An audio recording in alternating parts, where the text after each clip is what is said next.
Yeah, exactly. Where be the time in this economy? I have no idea. It seems like we took the wrong path with the AI thing, because I was promised when AI became a thing, all of us would be we'd have like universal basic income and none of us would have to work. And then we could follow up and pursue our passions. You lied to me, Star Trek. A lot of times, but particularly about this. For sure, yes. But instead of that, they stole all the art. Yes! What? Why?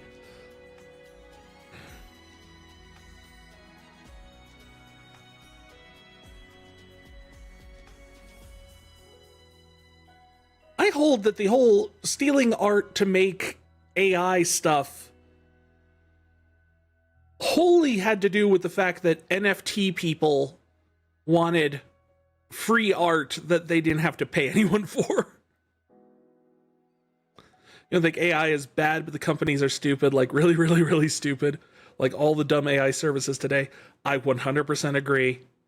I think AI can be a valuable tool, but what we're using it for currently is not that. I mean, don't get me wrong, there is a lot of places that are currently today being used AI, but it's usually internal tools, like for like animation studios and stuff will have an internal AI tool trained on their own stuff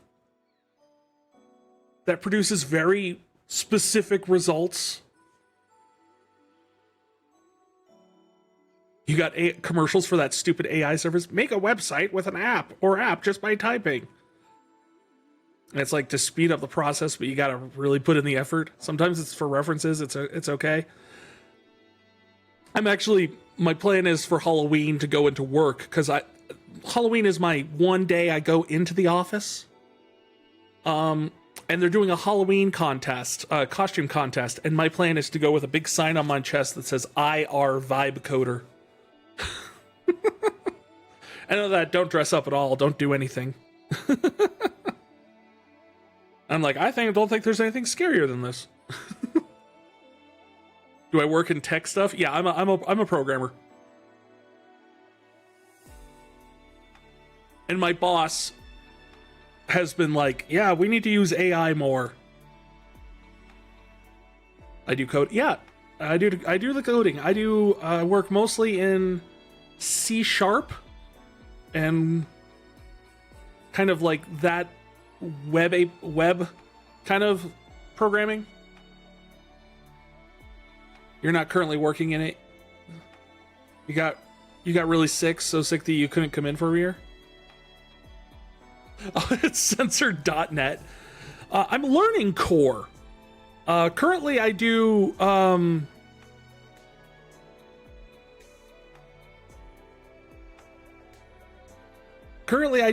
just plain ASP web development stuff. And yeah, I work with the SQL Server side of things too. But I'm learning core. I'm enjoying core. There's a lot to it I need to learn still. Full stack? Yep. 100% full stack.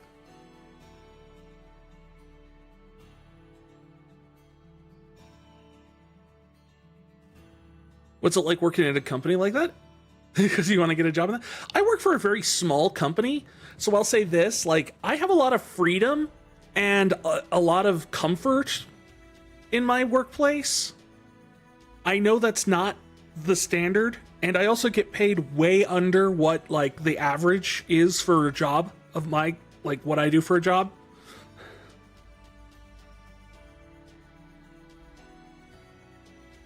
But that's kind of the trade-off, is like, if I need to tell my boss, hey, I need to go to the doctor, and I'm going to be gone for like an hour and a half, do you want me to put in like PTO? He goes, nah, just go.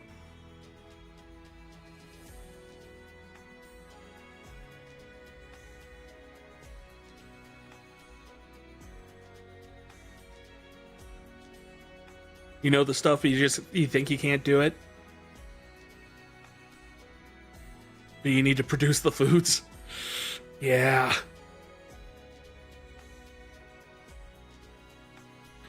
But honestly, like even if you don't know how to do it, there are so many tools and assets for getting it done now. Like if you have a foot in the door, you can kind of pad out and get what you need done. Like I know people, my boss and my boss's boss still just has to Google SQL stuff sometimes. It's the foot in the door part. That is the hard part. You got a blood clot in your right lung? Ooh. Never been breathing after that? That's awful. I'm sorry, man.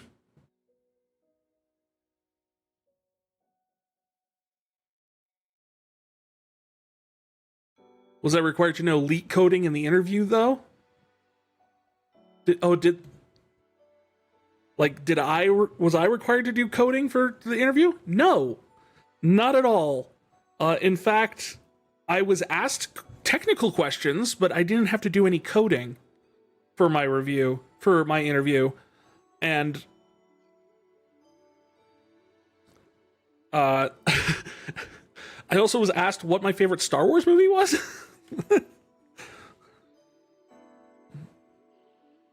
Like how to sort data. Yeah, I know the kind of questions that they ask, like write something to sort this array using recursion and this and this and this. You know, stuff that you're not actually ever going to use in their program, but they think it's a really good indicator.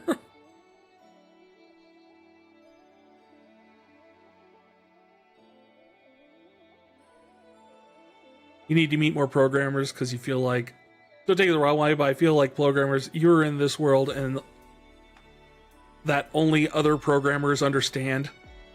Yeah. I can see that.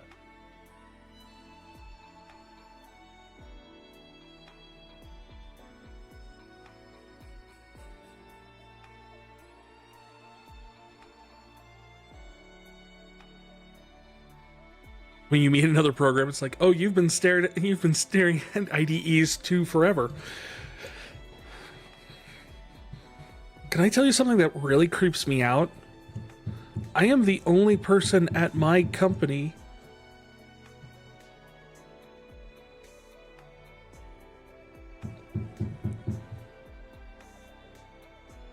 that uses dark mode.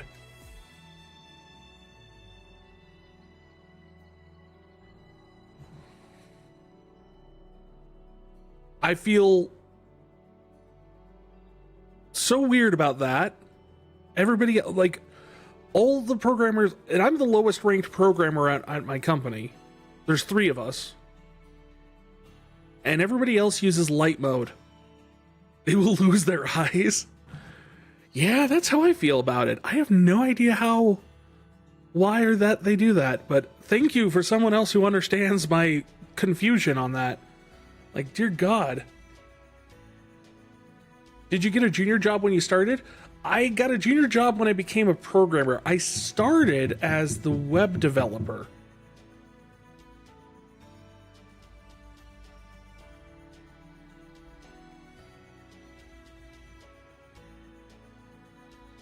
You're sorry you got 1,000 questions because you start applying for it's no problem. No problem at all.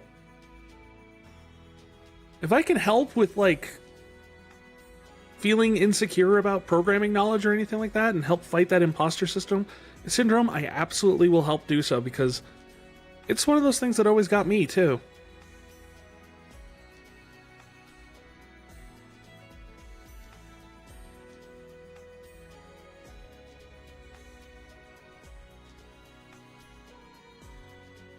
Like, you don't have to make 100K off the bat. Just get your foot in the door at somewhere at the moment. Yeah, I mean,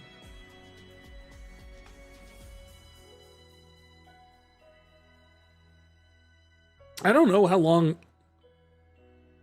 Siri, you want to weigh in on this?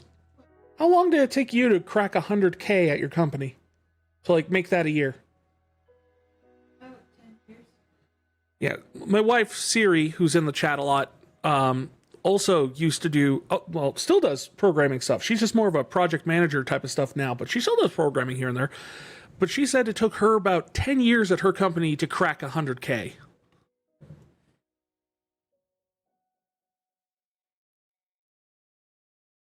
Siri be a robot? Yes, but not that Siri.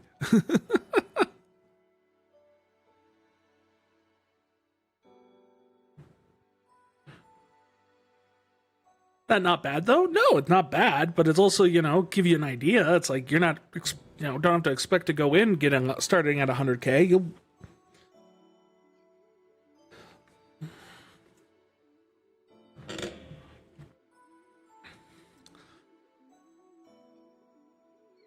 I've been at my company for 10 years and I'm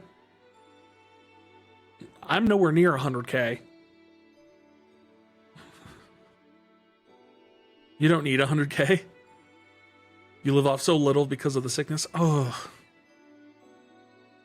Like, on one hand, that's good that you don't need much to, but at the same hand, the reason for it, that just sucks.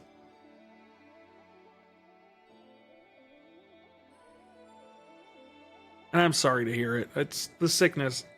Being in that situation because of sickness just is awful.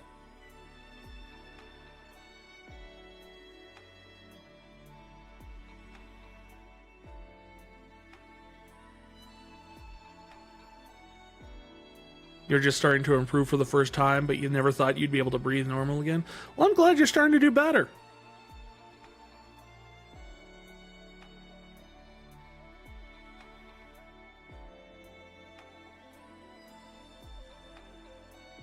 You get to the point where you're starting to recover, and it's like the best thing you could do is just. I always say the best thing you could do when you're recovering is not try to push yourself too much too soon. The worst thing you could do for your body is sit there and go, I'm starting to feel better, so I'm just going to start trying to get back to normal levels of activity, and before I'm all the way better.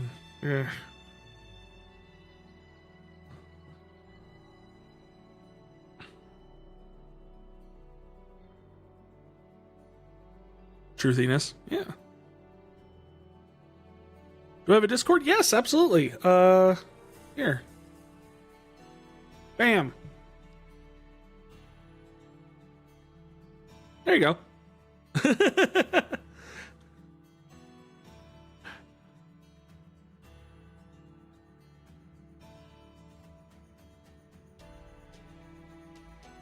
And while it doesn't look like there's much posting going on there, don't worry, I'm always just lurking around on the edges of that server. So even if you don't see it much going on there, feel free to post if you got a question or anything like that. I will happily respond. I see it and I make sure I always kind of chime in and stuff like that. It be growing? Yeah, it'll be bit by bit.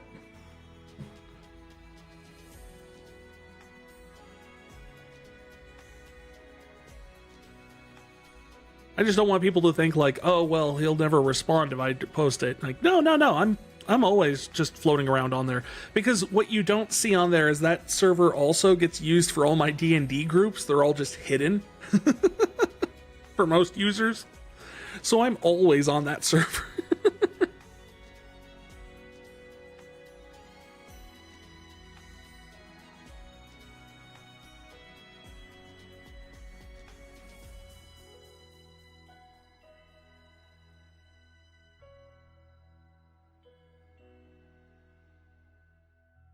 C# like .NET, was it now 9? Way different. Which is way different than Unity game programming, which is like, what is it? Unity is C#. It's just, it doesn't use the .NET library. So it uses like Unity's built-in library. Same language, different libraries, essentially.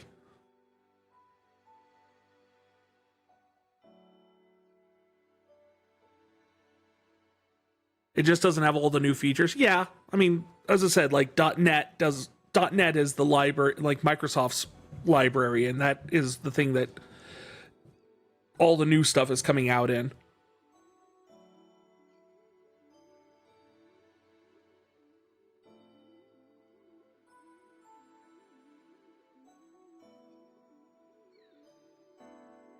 It was like, wow, can't follow features. Yeah.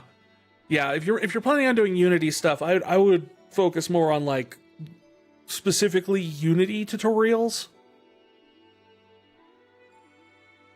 Or like stuff that's starting out like with C# programming with Unity instead of the .NET framework.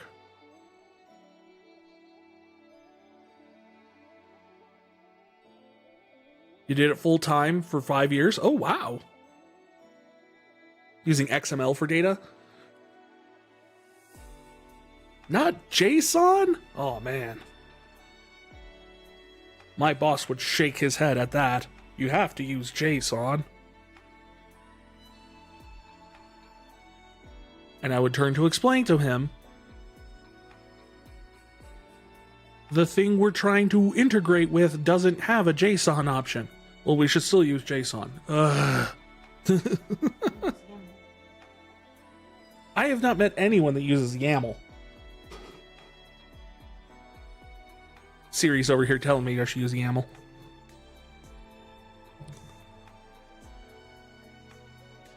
Doesn't have a JSON API built in, which is insane. I know!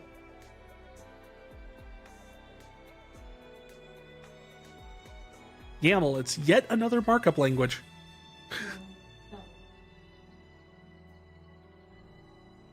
They just changed it. It was that. You like web development though? Web development's fun. I mean, it's one of those things where it's like it definitely requires a different like mindset. Because I don't know how many times I've tried programming in something that I'm just sitting there going like, I know how to do this in like a desktop app, but to do it in a web environment is so much trickier. You're finishing up associates for it? Good on you.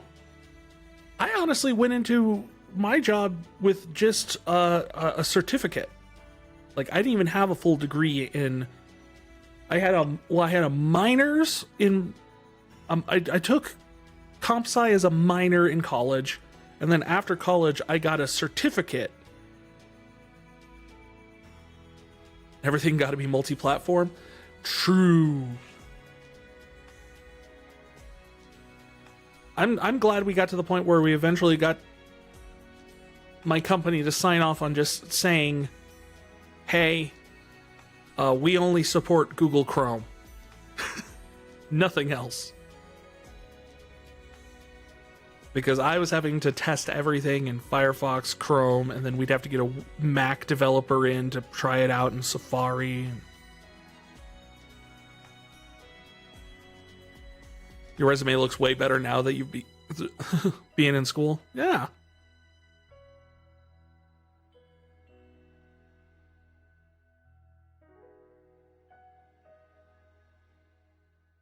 Is it like app development with Chromium? I wish that you could just sit there and say, well, Chromium browsers, you can all just assume they work the same way. But no, it turns out different Chromium browsers will do things different ways, and so you have to test it differently, and you can't just assume they're all going to work the same way.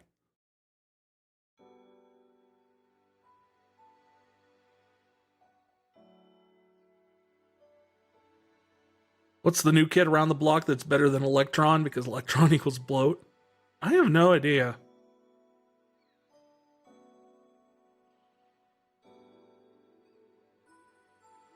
Honestly, at this point, I just kind of cling to Firefox because it's the last things floating around out there that's not Chromium based. Tauri? Torai? How would you even pronounce that?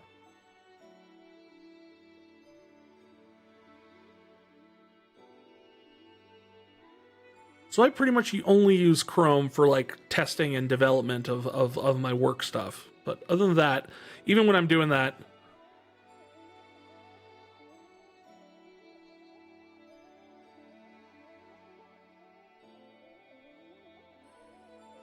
Rust core system web view and no bundled Chromium. Oh, interesting.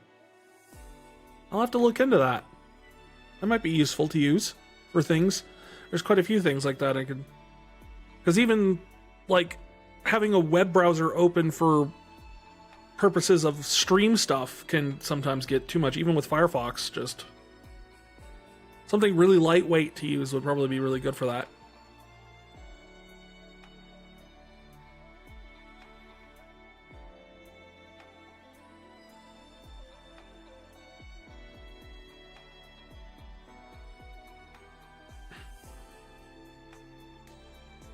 There's no such thing as lightweight anymore. Ugh, tell me about it.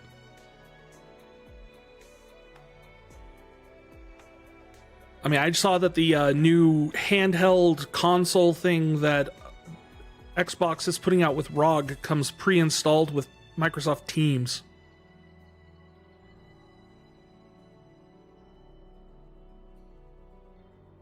For some reason.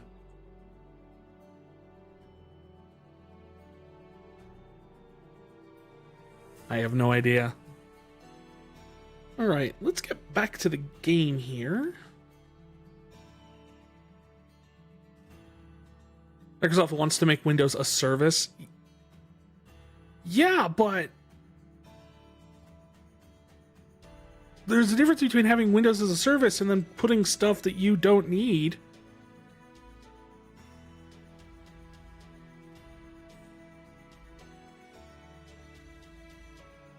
You know, you don't need to shovel all that stuff on your own device. Because what are you going to do? No one else is making an optional operating system for the ROG handheld thing.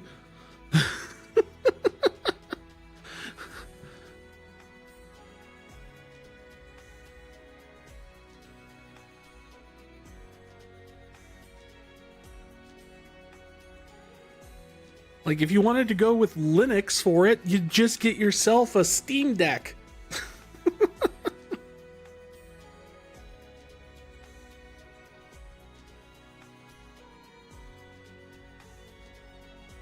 Computers today are incredible. Young people are so spoiled.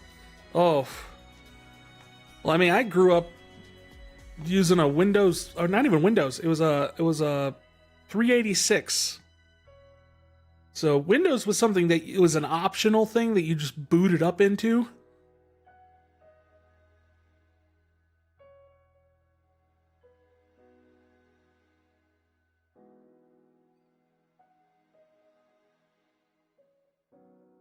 .386? Yeah, very old processor. Yeah, you'd have to get into DOS, and then if you wanted to use a Windows application, then you'd have to boot into Windows or launch Windows and then launch the application in Windows. This was back when you had Windows 3.1. That's what I grew up using. And by grew up using, I mean I used Paint. Everything else was DOS. But I had to go into Windows to use Paint.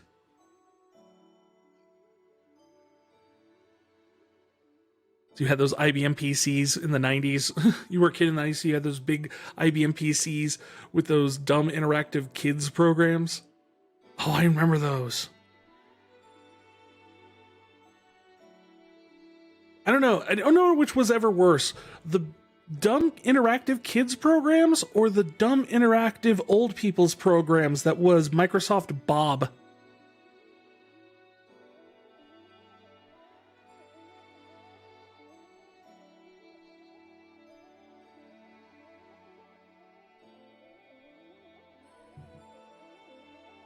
.386 were on the school computers. Yeah. All our school computers were Macs. Is Microsoft Bob sort of like Clippy but older? Think if Clippy was in charge of the entire operating system. That's Microsoft Bob.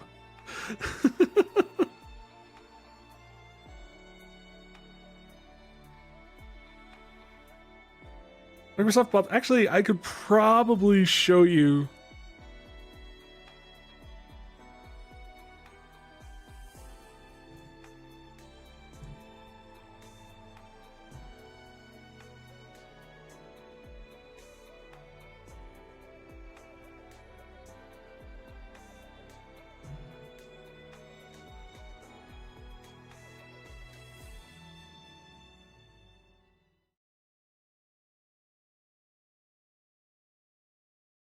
Yeah, this was Microsoft Bob.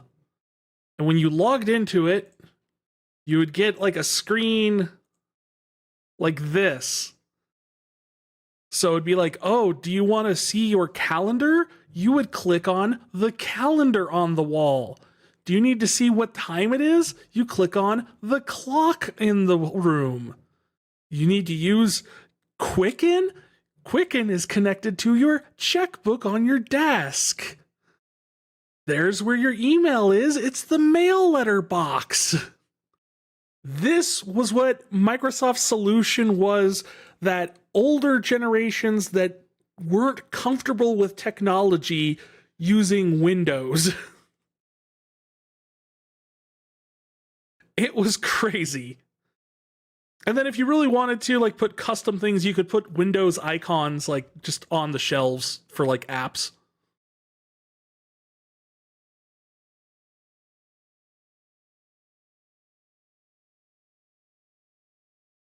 Bob is like the senior smiley face guy. Yeah.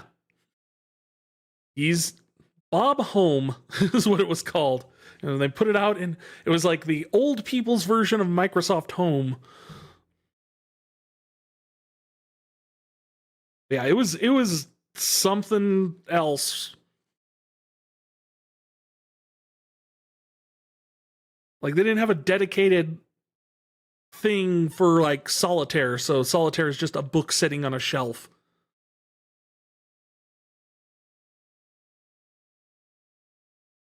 Did you want to use the internet? That's that thing. But yeah, it was crazy. It was like this. They had this whole thing, and they had a whole push for it. I'm actually pretty sure I have a button somewhere that I got at a trade show with the Bob logo on it somewhere.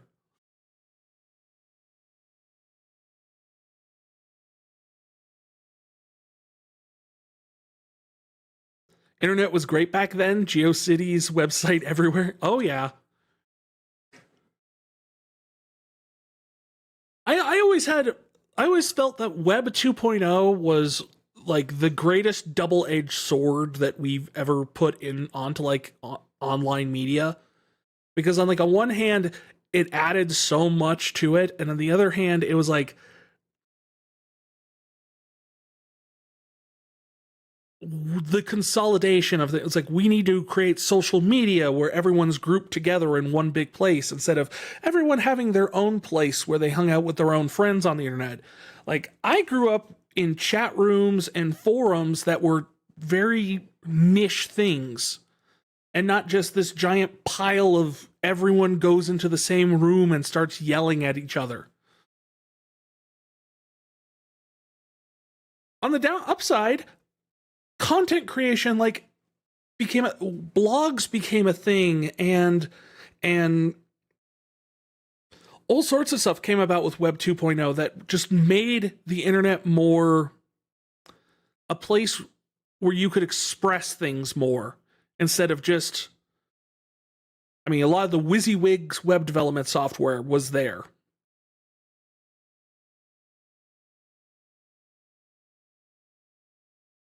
The feed you don't like in Facebook. Yeah, like Facebook Facebook was pretty cool in its early days when you had your little page and you had your connections through your school, and everyone kind of, you know, like if you didn't know each other, you could see each other on a day-to-day basis. You can bump into and go, oh, that's that person I saw.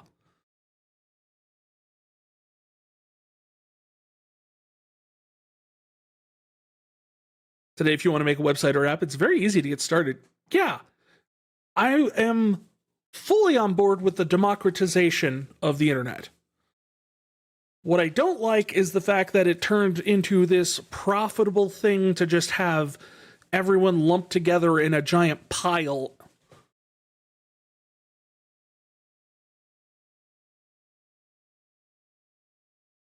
So I'm never one to say that like the old internet was whole hog better, but I think there were lessons that could have been learned from the old internet.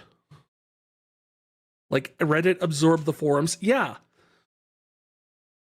And even then, Reddit is better than so many other places where, at least with Reddit, you do have dedicated communities where you can get used to just people in those communities.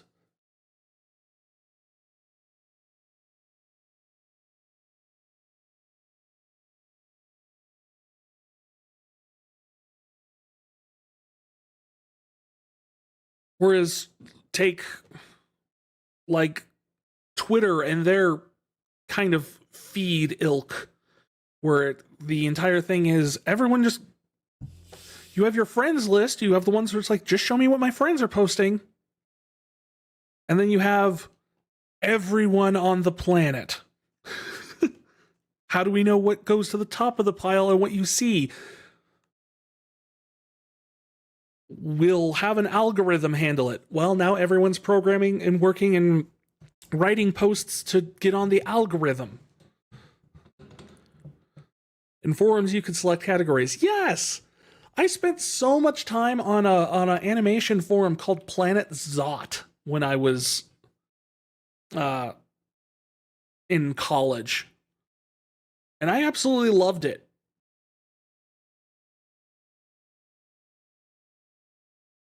You'd stay in that subforum all the time? Yeah. You know, there was a lot to be enjoyed there. You don't even know what that one is? See, yeah. It was one of a bajillion cartoon and anime forums that you could have been in.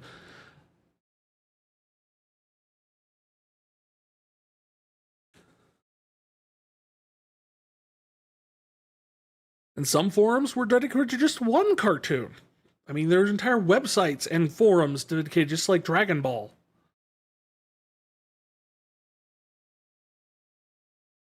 Yeah, and we thought everyone they were bigger and everyone knew them.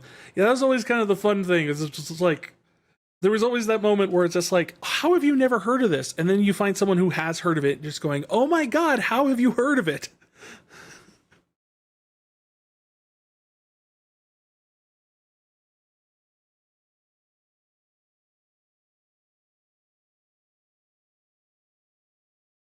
Now you realize that no one knew what forum was. You were your composer friends. It was just that little forum. Exactly.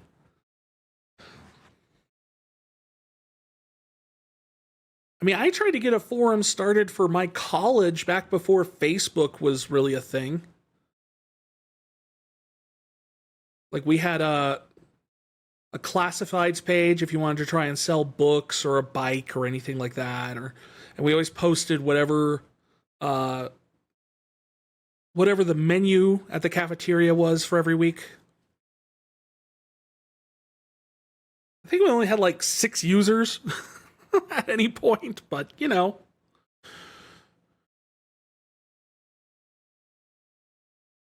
It was a good attempt, I thought, at trying to build some community.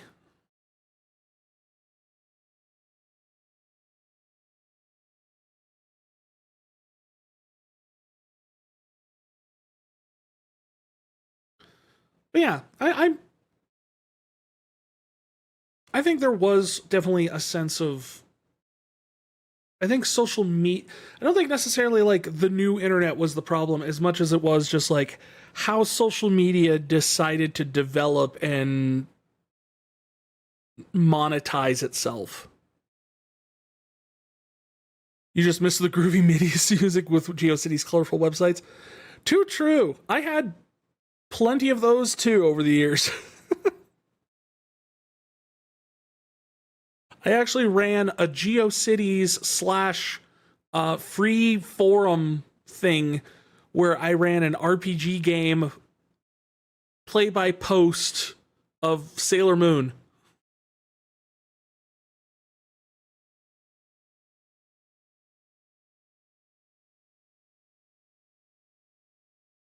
Which our big claim to fame was the fact that we got posted on the anime web turnpike.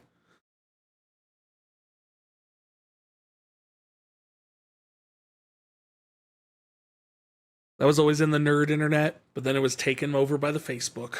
Yeah.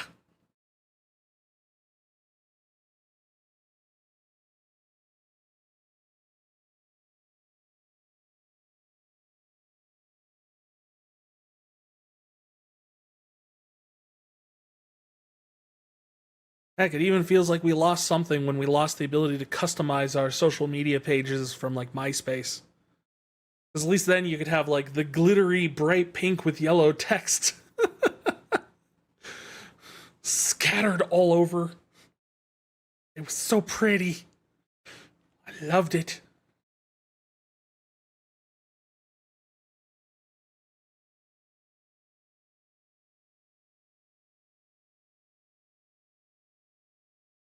You got to head out because you got a doctor's appointment tomorrow morning? Well, I thank you for hanging out and chilling and chatting with me. Absolute privilege to have you here, Felix.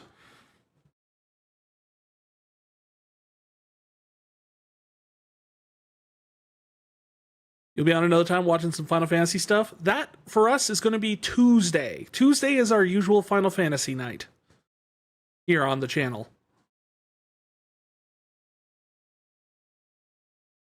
Take care. Hope your appointment goes well.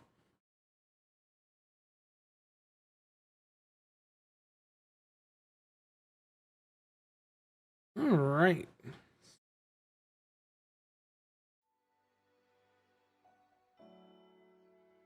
That was a nice walk down memory lane, seeing at the Microsoft Bob.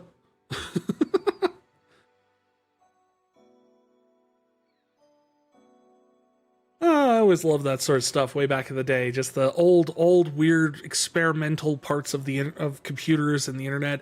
Back before anyone really had an idea of where all this technology was going to go, so everyone was just kind of flinging things at the walls and seeing what would stick. Like, the internet was that way, but also just playing computers were that way. You never knew what was technology was going to be the big thing and whatnot. Heck, CD-ROMs introduced a huge swath of Wild West technology out there.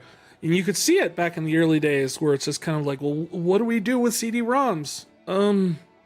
We could put encyclopedias on it, and you can actually listen to the national anthems from different countries with the CD-ROMs. That's cool. That's neat. Okay. What else? Well, what if we put real video footage, highly compressed, into video games? That's interesting. That's interesting.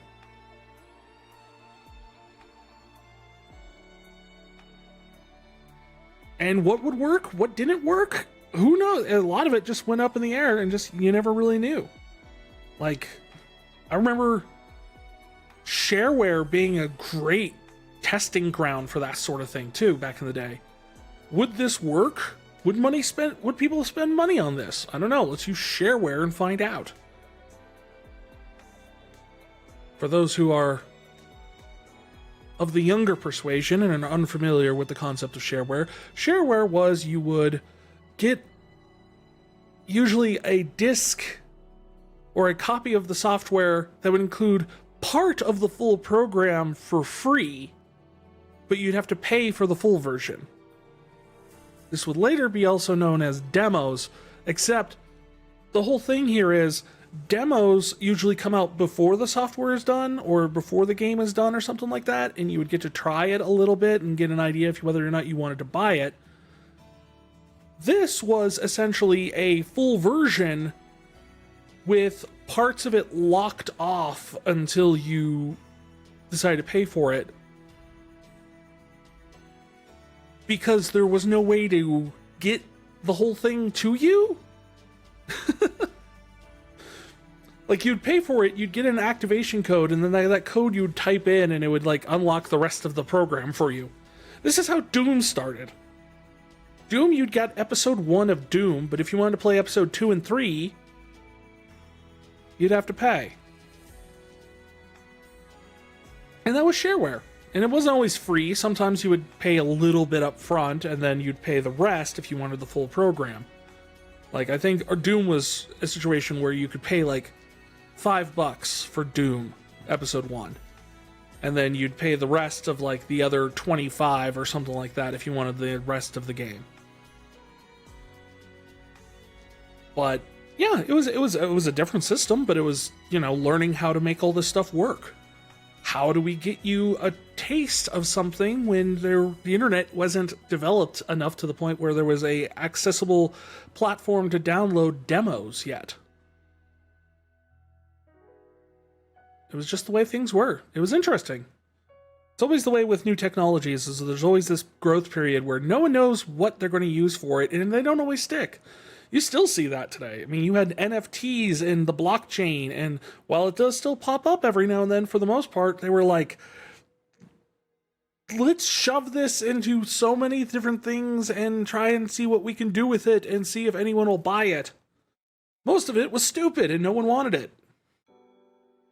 In fact, with NFTs, pretty much all of it was. But, like, that doesn't mean, like, the core idea of the blockchain necessarily was a bad one.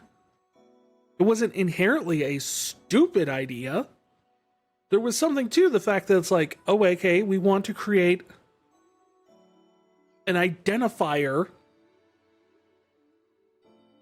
to provide a level of uniqueness to something digital that can be copied. Like, even if you have the copy, the original of that is owned by someone, and you can look up who owns the original. The problem there is, even when it was early on, no one had an idea, what does this mean with copyright? What does this mean with payment, ownership rights, anything like that, licensing? They just kind of shoved it out the door without thinking about all of this stuff. But if they let it cook a little bit longer, they may have actually had something that would have been at least useful for something. Not necessarily everything, definitely not everything they try to use it for, but it might have been useful for something. The same thing's going on with AI right now. Is AI inherently useless? No. There are things that AI can be useful for. Now, is it useful for everything they're trying to shove AI into? I don't see that either. And the problem is they're so eager to try and chomp at the bit and shove it into everything and make it the most profitable super technology of all time, that they are pretty much essentially burning any good bridges they have with any user base at this point. Like, they're doing better than NFTs did, but generally the consensus seems to be people don't like AI more than do like AI. Like I said, my boss tries to push it on us and stuff like that, and half of my department is against it. So, you know, take what you can from that. Alright, well, I mean, we just used up the entire middle part of the stream just chatting about old technology.